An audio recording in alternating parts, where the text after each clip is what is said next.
This is Cam. And I'm Jen. And you're listening to Our True Crime Podcast. Even though we live abroad, as women of Indian origin, we have a common thread that binds us together because of our strong cultural background. NRI Woman is a platform for women to share their stories and experiences on various topics. Our podcast is about inspiring NRI women and their amazing stories. Some of the stories we've covered include growing up in a joint family in India, adopting a child as a single woman, and rebuilding one's life after the loss of a child. Take a listen. We hope you'll be inspired or learn something new. I'm Bettina. And I'm Lenora, and we're the voices behind NRI Woman Podcast. We're all heart. Just look for NRI Woman wherever you get your podcasts or find us at nriwoman.com. New episodes come out every Monday. Make sure you subscribe. Hey, Andrew. Hey, Maddie. Do you like horror movies? I sure do. Well, did you know that most horror movies are inspired by real-life horror? Really? Like what? Well, take The Shining, for instance. That's based on Stephen King's real-life addictions, or The Purge, which could be our country any minute now. Oh, and The Strangers, which is based on a real-life murder. People should be talking about these things. Hey, guys. Oh, hey, Producer Michael. Hi. Well, I hate to break it to you, but somebody already is. It's you! That's right! We are FriGay the 13th, the podcast where we talk about horror in real life and horror in media, all from an LGBTQ perspective. Because we gay, y'all. We are proud members of the Legion Podcast Network, and we can be found on iTunes, SoundCloud, Stitcher, or wherever your favorite podcasts are found. And follow us on Facebook, Twitter, and Instagram. Come along with us on this crazy journey, and as always, get slayed! Host of OctoberPod on YouTube. Jen and Cam have asked me to say a few words about our true crime podcast. There's nothing quite like discussing a juicy murder with a friend. True crime buffs are well versed in shootings, knifings, axings, poisonings, and violent defenestrations. But such matters are not for little ears. Listener discretion is advised.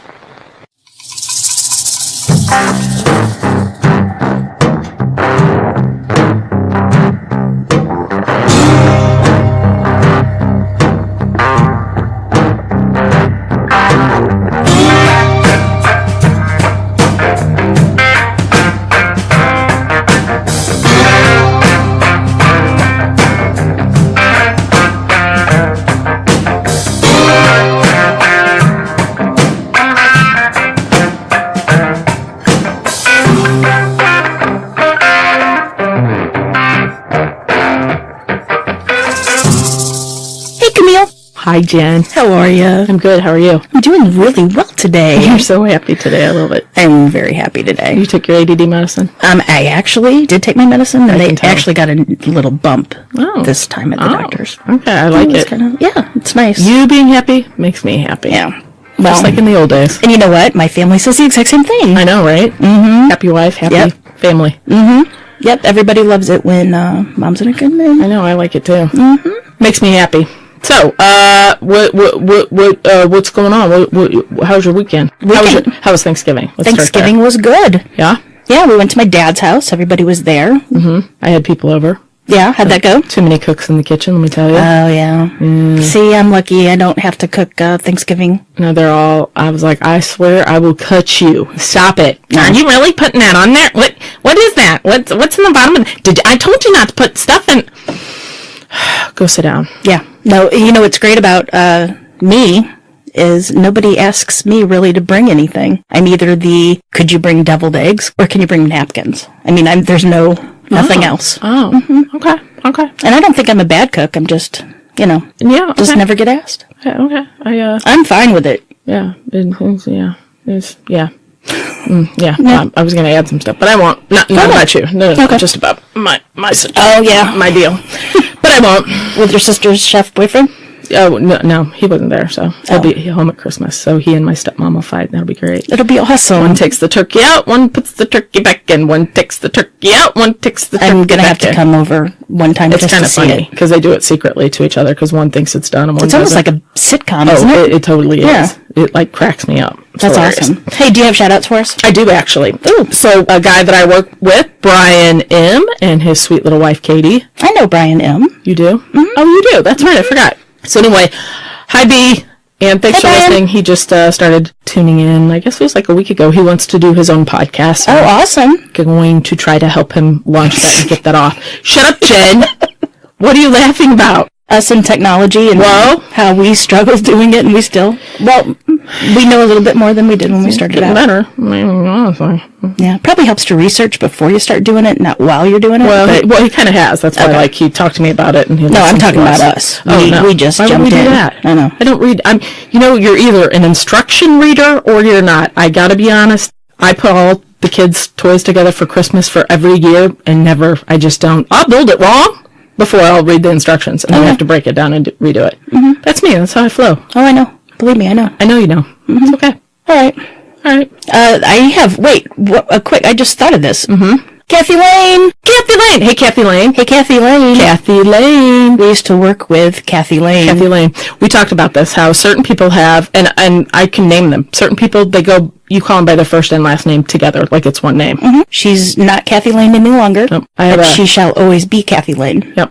They just go together. You know what I mean? And it's not Kathy. It's Kathy Lane. And when Camille and I worked with her, we drove her absolutely nuts. That was fun, though. That was a good time. That was a good job. Yeah, I know. Remember the Christmas party? Let's talk about singing. Mm-hmm. Wow. Camille and I got up and performed karaoke. We brought the house down. And it wasn't even planned. And we had the moves down and everything. It was pretty good. Mm-hmm. Pretty good. Yeah. The crowd gathered to watch. It is. Even the owner of the company came over and watched us do it and gave us high fives afterwards. Who would have thought? All right, so what do you got for me? Us in Podland. Well, over Thanksgiving we were talking about our kids, of course, as we do, and what our jobs as parents are. Mm-hmm. Who'd you talk with about this? The family. Your family. Okay. Mm-hmm. Okay, go ahead. So one of the things that I think is very important when raising a child is how to be independent. They need to be able to do things on their own. And think for themselves. Boy, do I have one of those. Woo! My daughter. My girls are pretty good. They're very independent. They have their own brains, and they can handle themselves, But they need to be able to handle social situations with other kids, with teachers, everything, without... To know what's right and wrong. Right. When to stand up for somebody. They need to be able to handle social situations without the help of an adult. They need to figure things out. Yeah, I agree. Right? They need to learn how to... You don't helicopter parent them. Exactly. Yes, I got you. They need their own time. They need time to be outside. They need time to play outside with their friends. They need to go outside and play. They need to come home sweaty, dirty, and exhausted. Mm-hmm. And they need to be out without parents watching over them 24/7. And away from electronic devices. Right. But how do we as parents do that in today's world when we are afraid that our child is going to be kidnapped? We are afraid that our child is going to be hurt, right? Yeah, totally. I agree. It's hard. Well, you know what I think about all that. I'm the biggest chicken there ever was and always immediately think the worst. So. Exactly. But we can't. I mean, when our kids go out into the workforce, we aren't going to be able to call their boss and say, hey, listen. There are parents that do that. I know. There are parents that do it. Well, you being a teacher, I'm sure you know firsthand. Seniors. Like, these guys have 2 jobs, and parents will call and be like, what can I do to get his grade up? Well, first of all, maybe if he doesn't sleep every day, all day, that's a start. Right. So, and it's never their kid's fault. No. And I get that. But at a certain point, you have to let your kids go out and handle things on their own. This story is based in one particular neighborhood in St. Charles, Missouri. Oh. It's kind of a suburban area, close to St. Louis. Okay. And 2 events happened within 2 years of each other. Were they connected? We don't. No, don't tell me. Never mind. I'll wait, because I don't think I know this one. On Wednesday, June 8th, 1988, 9-year-old Scott Kleeschulte got off the bus from school. He had just completed his last day of first grade. Oh. Now, he is old for first grade, but I had read somewhere that he had a learning disability, so I'm not really for sure if that's true. They used to hold kids back. They don't do that anymore. They don't do that anymore. They really don't. But he was very excited because he passed all his classes this year. So he got off the bus and he went into his house to change clothes and to drop off all of his school supplies that he had used during that year. After he got done doing all that, he went outside to play. Now his neighborhood, huge neighborhood, probably about 100 kids lived in the neighborhood. The houses ranged from $80,000 up to $400,000. The neighborhood was, like I said, was very large, and it was surrounded by woods, and all the kids would go out and play. Nobody was scared. It was 88. Everybody went outside to play. St. Charles area is very safe. Right. Yeah. Everybody went outside. Kids, they rode their bikes. The neighborhood kids got together and they played in the fields, One of the favorite places to play in this neighborhood was the woods. Yep. Now, they called the part of the woods that they played in the trails. So they called it the trails because for the past 2 decades, kids had been riding their bikes in the trails, doing bike races, walking in the woods, so they had pretty much killed all the grass and had formed trails after 20 years. Now, the kids had made lots of tunnels and caves to explore. There were railroad tracks to walk through. Creeks that flowed into a river to play in. That sounds awesome. I know. Awesome. I loved to play in the woods when I was a little girl. In the creek. Ooh. Oh, so much fun. Crawdads. And the entire neighborhood loved to play out in this wooded area. Right. So, and of course the parents really didn't like the wooded area because it could be kind of dangerous, Parents can't see their kids. But anyway, at about 4:30, Scott Kleeschulte's older brother, said that he saw Scott by their house, and he was heading into the direction of the woods. His sister was standing on the front porch, and as she was looking up on the hill, she noticed he was walking up the hill to play in the woods like he always did. So she waved at him. She saw him. Then, shortly after she waved to him, a huge thunderstorm hit. The thunderstorms in St. Louis, when they come, it happens really quick, and we can get a major amount of rain. Tornado. They can happen within 30 minutes. Flash flooding can happen. Everybody was worried because Scott was afraid of thunderstorms.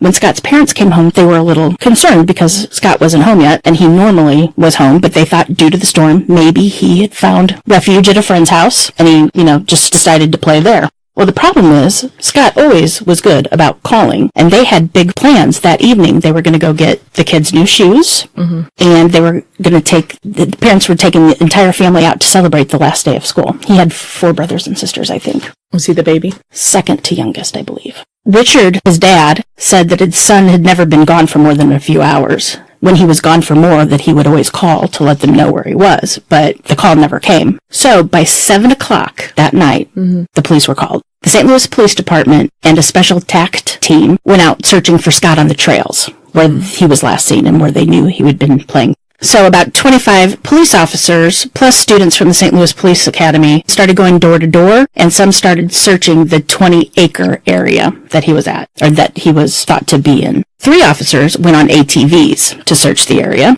while another man went on horseback to search. The St. Louis County Police Department, as well as a TV station, sent helicopters out with the search. And at midnight that night, a helicopter with infrared equipment that could detect a person's body heat went out.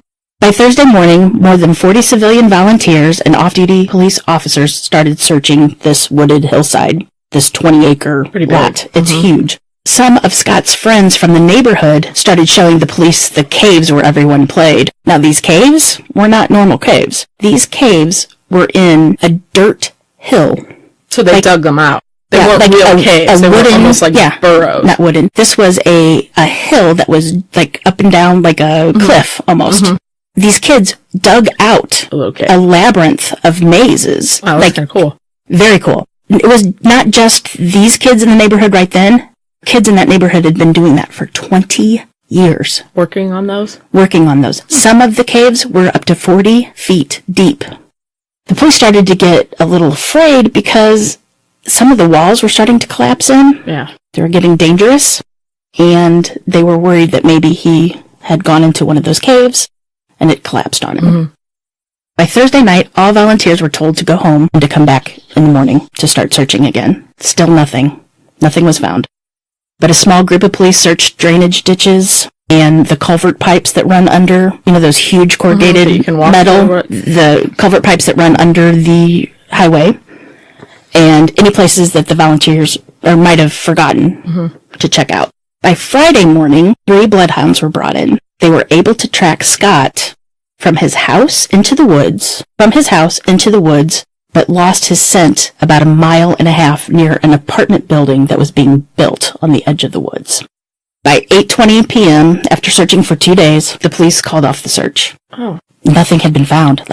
Nothing. Besides the bloodhounds, nothing. No trace, no foot, no clothes, nothing. But Saturday morning, volunteers were still searching the area. There was even a diver from the St. Charles County Underwater Rescue and Recovery. Mm-hmm. He searched the deep holes that were in the creeks. Now, when we're talking creeks, they're not creeks like the little streams that you walk through. These are creeks that actually pour out into the Mississippi River. So they're a little bit less than rivers, but they're more than streams. Does that make sense? Yes. Fast flowing water, especially if it rains or something like that. Exactly. And some parts are very, very deep. Some parts are very, very shallow. Mm-hmm. Or that diver was out checking the deep part just in case his body went down. But nothing. They found nothing. No footprints, no clothing. It was like Scott, poof. Somebody took him. He disappeared. Oh, that makes me angry. So the entire neighborhood was shell-shocked. Yeah. Some people believe that Scott drowned, that there was a flash with the thunderstorm, that there was a flash flood somewhere, and that he was caught in the river, and he was taken out to the Mississippi, and he was never found. I mean, people are still to this day looking for items. That could be. Mm-hmm. But a lot of folks, like Scott's parents and the police, think he was abducted. Mm. They truly believe, because there is nothing to show. I mean, nothing was left. You would think if he was caught in a flash flood, he might have lost a shoe. Yeah. Water does a lot of damage. Right. Body would turn up somewhere of some sort. The neighborhood where all these kids were outside playing suddenly was deserted. Nobody allowed their kids to go play. I wouldn't let mine out, would you? Oh, God, no. Mm-mm. So, bikes were left on porches, never ridden again. It was a ghost town for kids. Right. Kids were told to stay out of the woods. Nobody could go in the woods. Kids weren't even supposed to go outside without adults. Mm-mm-mm. So as months go by and Scott's still not found, and as time wears on, everybody starts calming down. Not that everybody forgets that Scott went missing, but nothing else in the area happens. Let their defenses down. Exactly. Slowly and surely, kids start going back out in the neighborhood. Kids start playing. Kids start playing games in the neighborhood. Summer nights, the kids would hang out, go to each other's house, go swimming. Ghost in the graveyard, kick the can. I loved that. I loved Ghost in the Graveyard. It was flashlight tag. Good neighborhood. I did too. But since no other accidents happened, everything got back to normal. Until, fast forward to the end of the summer of 1990. So it's 2 years later? 2 years later. Okay. Almost to the start of school. Todd, T.J. Pigg, was 7 years old, and Benjamin Hurt, 8 years old. There's 2 of them? They were inseparable. The neighbors said they never saw one without the other. They would be riding their bikes. They would be fishing at the pond that was next to their house. They were always playing baseball. They were never without each other. On August 14th, Ben and TJ were playing war games with a bunch of kids from the neighborhood. And one of the older kids decided that they wanted to go play some baseball in a lot further down into the neighborhood. Ben decided he didn't want to go, so TJ followed Ben. That was about 2:30. By 7 p.m., when the boys couldn't be found, the parents called the police. So once again, helicopters came into the area. This is the same neighborhood as Scott. The same neighborhood. It's a huge neighborhood. Right. Yeah, the suburbs out there. But they're all surrounded by this one wooded area. Right? It would be like us with the park. The helicopters were coming over, and actually one person said that the minute she heard the helicopter overhead, she's like, a kid went missing, because it was the same sounds that she heard with Scott Kleeschulte. And Scott Kleeschulte's family still lived in the neighborhood, so now they're rehashing all this again. So the police, volunteers in the neighborhood, and family members start to search for the boys. A little while later, TJ's mom found one of the boys' bikes right across from the trails. And about 500 yards away, TJ's neighbor found another bike. How far apart were they? 500 yards. Ugh. That reminds me of Jacob Wetterly. Remember? So the neighbor, and I thought this was interesting, but the neighbor stated that he didn't understand, or he didn't think that somebody had ridden the bike to where the bike was dropped off, because it was in a sandy area and there were no tracks. So somebody dumped it off. Right. Makes sense. Well, because if the boys are inseparable, why would your bikes be 500 yards away from each other? So at 11 p.m., roughly 100 yards inside the woods, the police found the bodies of the 2 boys. Oh. They were naked. Oh. Their clothes were folded neatly beside them. What? And they had been strangled with their own shoelaces. Their shoes were removed, the shoelaces were pulled out, and they were strangled.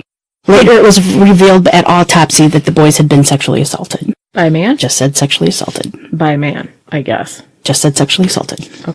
Here we go. The neighborhood's in lockdown again, as it should be. I don't know if it's the same person, though, since Scott wasn't found ever.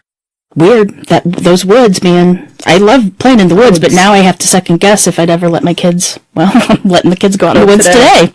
Safety in numbers, I guess? I don't know. Well, there was 2 of them right there. I know. Young. Mine are a bit older.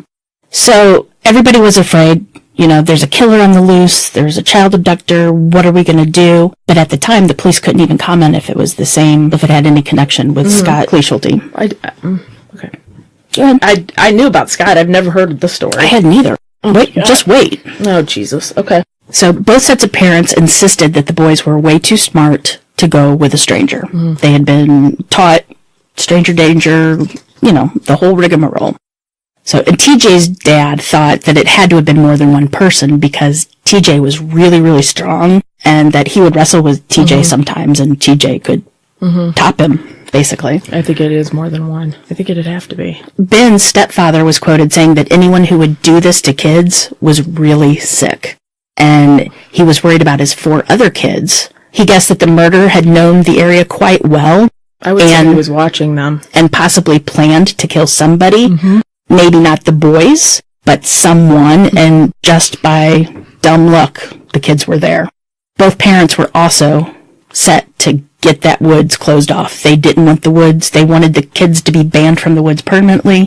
They even started a petition to have the owners of the land keep kids out. To keep the kids out. Ben's dad had also commented that the area was just too dangerous and it was too secluded and that he and Ben's mom had just told Ben 2 days ago not to go into the woods at all, that he was to stay away. So the owners of the property, there were 4 owners of the property, they came forward a few days after the boys were found. And they explained that they had tried to get the land rezoned to build apartments on, but the neighborhood was so against the apartments being built that the rezoning committee dropped their wish. They wouldn't do it. They also said that they had kept posting no trespassing signs and even had given the St. Charles police permission to get people off their property and to stop going into the land, but the no trespassing signs would be taken off just as soon as they'd be put in, you know. Not to mention, I think like with kids, that doesn't deter them. You know what I mean? If it's woods, it's fine. Yeah, but they said as soon as they would put up a no trespassing sign, the signs would be taken down. And it's 20 acres. I mean, it's pretty good. It'd be hard to police, but they would promise to do something to the land as soon as the police had cleared the crime scene. They'd go in and do something about it. So right after the boys' bodies were found, the St. Louis Major Police Squad sent 40 investigators to work the case. As information started to come in, they started interviewing people, and in 4 days, the police had followed 200 leads and interviewed 700 people. The Major Police Squad even sent 2 detectives out of state to interview a former resident. Now, this person is not a suspect. Just a person of interest. We just want to interview him. Interview, not interrogate. Exactly. McDonnell Douglas Corporation, which is now Boeing, they flew the investigators out to help interview with the guy, so they cut costs down. Like everybody. And it's sad that it takes something like this to make people support one another. Let me ask real quick. So their clothes were folded neatly next to their bodies. And I'm guessing it was summer, so it was shorts and a t-shirt, probably, and tennis shoes or something Probably. like that. It was August 14th. And it's hot and humid and gross. You know what? There's another case in California where the guy killed kids and folded their clothes by them. Well, wasn't the Oakland I think it's child, that one. Yeah. The Oakland children's It's leaders? very bizarre. Like, that takes some time, too. Well, I know my kids don't fold their clothes. Well, it wouldn't be them. It would be the killer. But to do that would take time, meaning that you're taking even more time to spend with them. Sick. Okay, go ahead. So on the 19th, the police had a news conference, and they sent out a plea to all the parents of the neighborhood. They asked the parents to help their kids remember anything that happened and to use what they called incident bracket, which basically you take things that happen every day, like breakfast and snack. And you asked, so after you had breakfast, what did you do then? So it was like a step by step to help them remember all the teeny tiny. That makes sense because kids don't really operate by time. So you have to take the big thing, and that's the brackets. They also asked parents that if your child between the ages of 6 and 9 had not been interviewed by the police, to please call and have them interviewed, because they believed that maybe a child may have had prior contact with the killer. And most likely that the killer was someone familiar with the children in the area. That's what I said. I think he was stalking them. And not really known to the adults. No, yeah. But to the kids. On August 21st, the police get a break. They receive an anonymous letter. So the letter states that the letter writer knew who the killer was, but they were afraid to come forward because they were afraid that the killer would come after them. I don't believe that, but okay, go ahead. So the St. Charles police chief made a statement to the press saying that he wanted the letter writer to come speak with him directly, and he would guarantee that nothing would happen to them. They would be safe, and nobody would ever know. I hope it happened. So on Wednesday, the next day, August 22nd, the police were quick to announce that they had arrested the murderer of T.J. Pigg, Jr. and Ben Hurt. Oh, what? Oh. It was a suspect that they had interviewed in one of the first few days after the boys' bodies were found. And the police wouldn't go into further details until the next day at the press conference. Are you ready for this? I'm shocked. I'm waiting. Bated breath, baby. At the press conference, it was announced that the killer... Killer, just one? The killer was a 13-year-old minor. What? And they would not release the name. He was charged with 2 counts of second-degree murder and 2 counts of sodomy. How do I not know this story? I know. I didn't know this either. Trust me, I was shocked. And I had to get all of this from the St. Louis Post-Dispatch because I couldn't find anything That's what you had to buy. online. Yeah, because you did, yeah. So, and then another boy who was 10 was charged with hindering an investigation. Was he related to the 13-year-old? The police believe that the murders were sexually motivated. Now, Missouri law states that kids under 14 can't stand trial as an adult. At the time, the past 20 years from 1970 to 1990, Missouri had only had one other child that was 13 that was charged with murder. I can't believe I haven't heard of this And he story. was held in state custody until he was 18 years old. Even though the police couldn't give the murderer's name, the media was able to find out, of course, because the press can find out anything. The name of the killer was Zach Hurt. It was Ben Hurt's older brother. Wait, what? The 13-year-old killer was Ben's brother? Was Ben's older brother. He killed his own brother? Killed his own brother and his brother's friend. Sexually motivated. Sexually motivated. They had interviewed Zach to begin with, but then they kind of brought him in. He was beginning to look like a suspect. So they just brought him in for questioning to try to build a case against him. But when they did, Zach just blurted out the confession, and they were so shocked they didn't even know what to do, but immediately arrested him. It was also revealed that Zach was very sexually active with other boys in the neighborhood. What? But not with Ben or TJ. And it didn't go into anything else because Zach's a minor. Wait a minute. So did he like his little brother's friend? Was that the thing? I don't know. He just said that it was revealed that Zach was, quote, very sexually active with other boys in the neighborhood. He's 13. When asked what happened, Zach explained that he had come across a magazine with details on a sex game. The sex game was called autoerotic asphyxia. Autoerotic asphyxia, which is basically strangling or suffocating yourself to heighten sexual arousal and orgasm. You rob your brain of oxygen, the asphyxia, and you experience a high, euphoria, dizziness, lower inhibitions, and then you lose consciousness.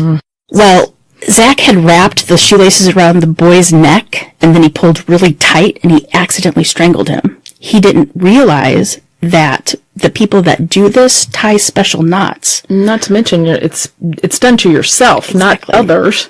Exactly. But he didn't realize that there's a special kind of knot that automatically releases in case there's an emergency.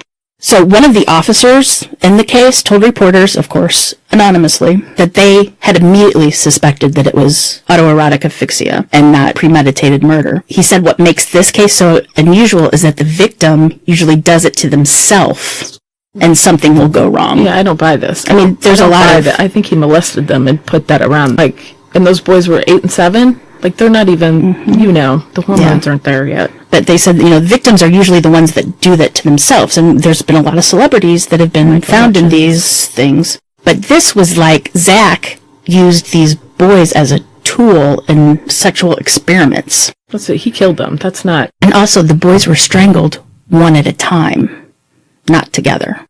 So he killed one, and then he killed What was the other one doing when that happened? I don't know. Unless he did convince them that they were playing a game, so then the ones well, at around. 7, the community was gobsmacked. I mean, totally. I mean, not only hit in the face, this is the second time this has happened in this area, but the killer was 13, and he was the brother of one of the victims. God, the parents. I mean, all these parents are thinking, they have this huge, evil monster adult out there attacking the children, and actually the monster was this 13-year-old boy that, by all accounts, was a sweet, polite kid. One neighbor even said that Zach had come over to her house on Mother's Day and brought her flowers.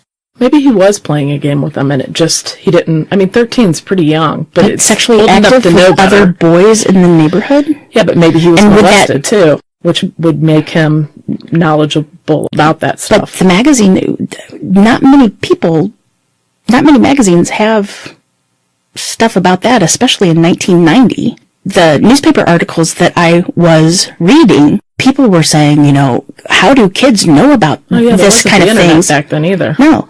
I mean, well, that goes to say what I said. I bet you he was molested. Somebody taught him that. Well, he said he found it in a magazine. He read an article about it in a magazine. So people were going on, he could only find this in pornography. Not necessarily. I know. But, I mean, so people got on the pornography is bad kick and all sorts of stuff. So...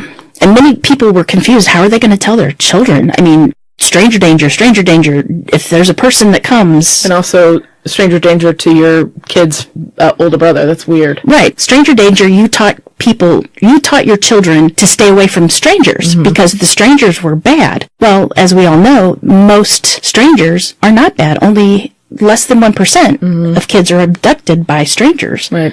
This monster was a kid. It wasn't an evil monster adult. It was a small child. It was one of their peers in the neighborhood that they played war games with, that they swam in the neighborhood swimming pool. I think it was a game that went bad. Doctor, playing doctor sort of, or something. And then they also had questions about how do you talk to your children about how the boys died? I wouldn't. I'd just leave it out.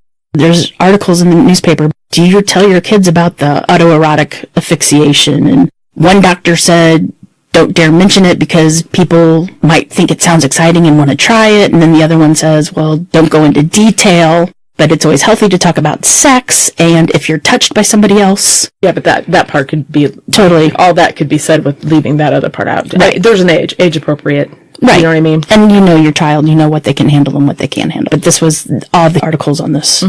So Zach's hearing was set on September 27th in a closed juvenile court.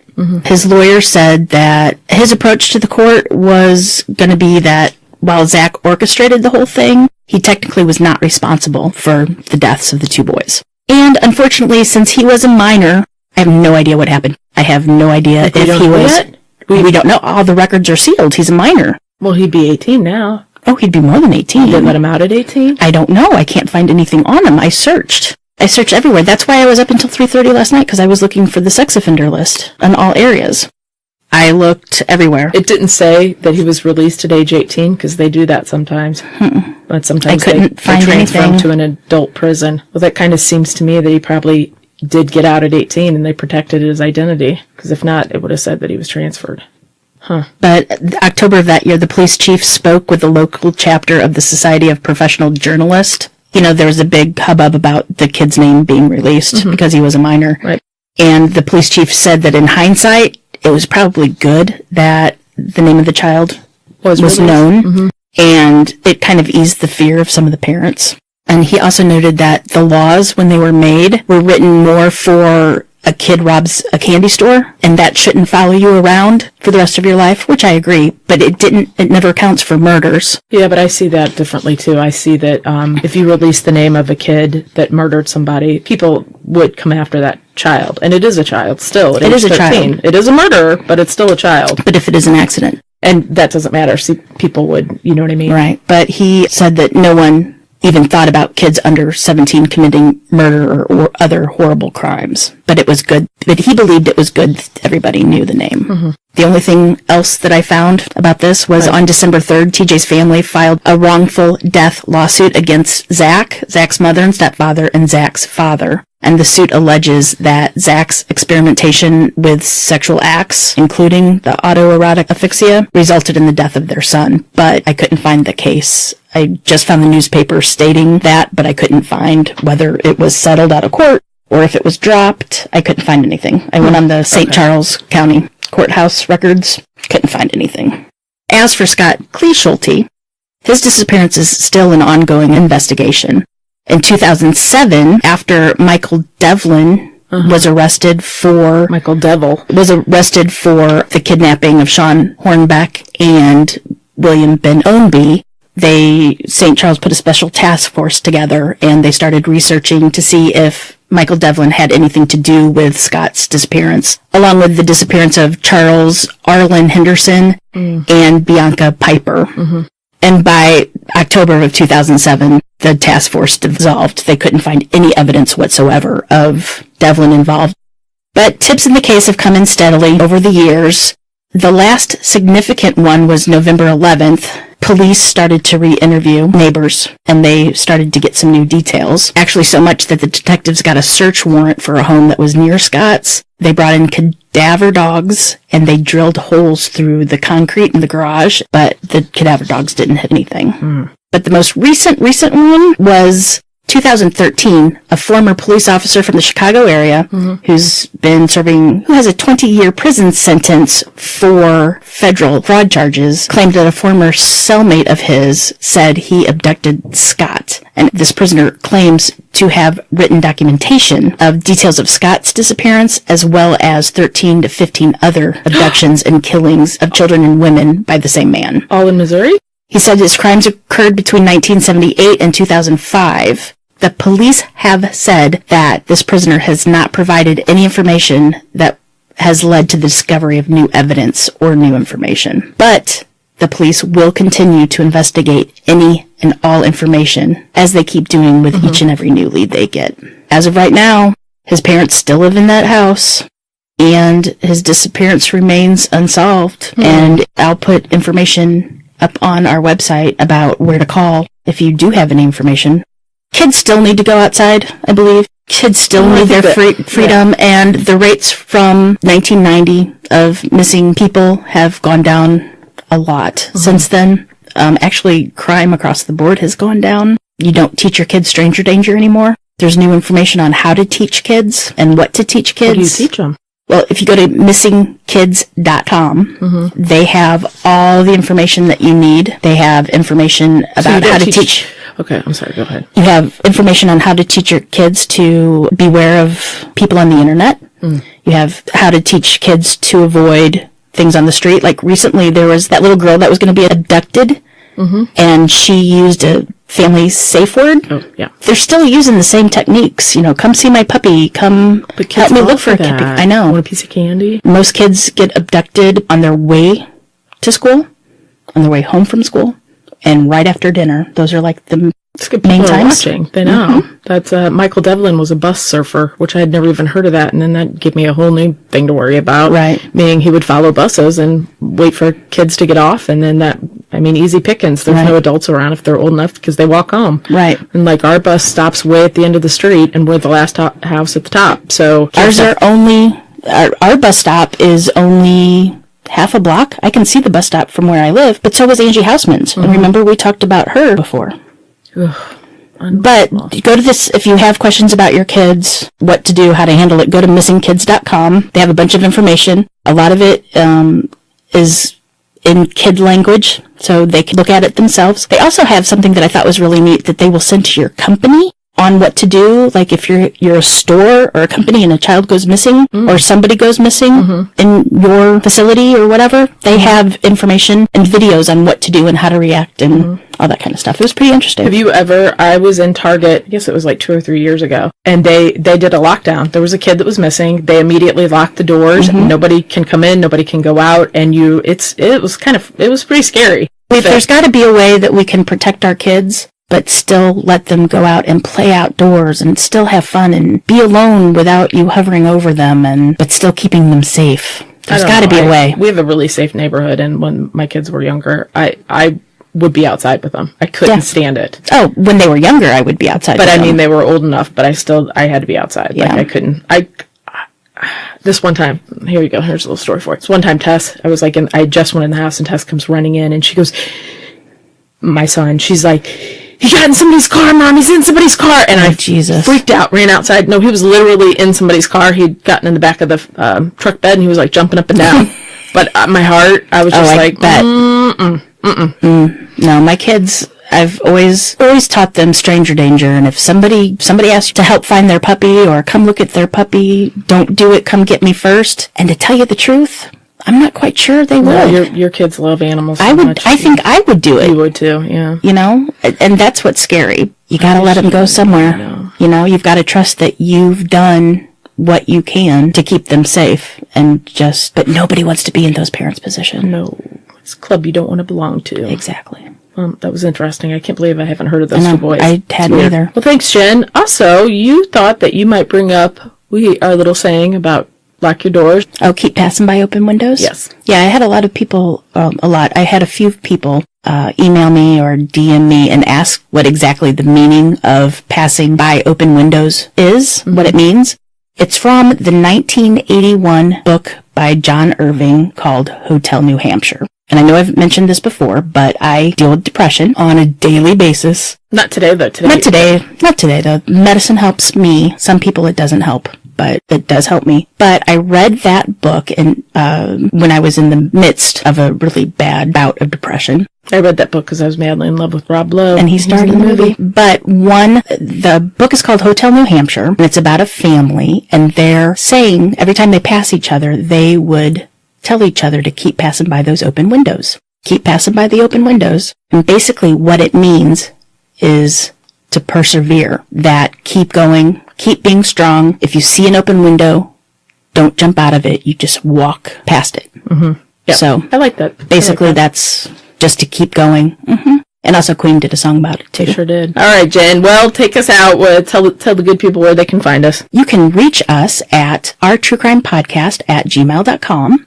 We are on Twitter. I run the Twitter account, me, Jen, and the Twitter account is at ourtruecrimepod. I love to talk to everybody, as anyone who follows us on Twitter knows. Drop us a line, a DM, all that stuff. Camille is at OTCP-Cam. I don't know. With Cam? I don't know. Something. You'll find it. Get down with me. You know me. Yeah, you know me. She's on there too. She has separate accounts because I was having too much fun by myself. Let's see. What else? To listen to our podcast. If you like us, subscribe. Tell your friends. Tell your enemies. Tell whoever will listen. We can be found on iTunes, Spotify, Stitcher, Podbean, YouTube.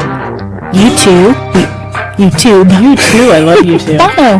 We're on all the podcatchers. And also, if you go to our blog, www.ourtruecrimepodcast.com, you can listen to us there. But please don't forget to subscribe. It helps. And if you don't like us, don't comment. Please. Sure. So remember, lock your doors. And keep passing by those open windows. Bye-bye. Love ya. Beep. That's where the bloopers come in. Beep, beep, beep, beep. All right, I got pee, and then we can do mine. So Glenn just called me fat online. Oh, no. Just kidding. Shithead. Just kidding. Darn it, Glenn. Glenn it, darn it, Glenn it. Can't believe you did that. You dirty name caller, you Glenn. I should leave that in there. You can do that as, we could. Poor Reggie only farted 4 times during that thing. I only smelled it once, so that's okay. That's okay. I thought it was your feet at first. Teeth are so important to me. I know. Teeth and humor. Oh my God, Reg. Jesus. I love you. How can something so cute stink so bad? It's bad gas. And at night when he lays... Doesn't he eat the same kind of dog food every day? Or is it treats or what? He eats the treats. They're so dumb. All right. You are so dumb. I know. I like you in a good mood. This makes me... See, I needed this just to... So crap. Now, they called it the Trails because... It had trails. But it was... very good, Camille. That's really good. You're smart. That sounded just like a Jen comment. Mm-hmm. Okay, go ahead. Or our area. When thunderstorms hit, they come quick. Mm-hmm. And they come hard. And that's how I like it. I know you like it.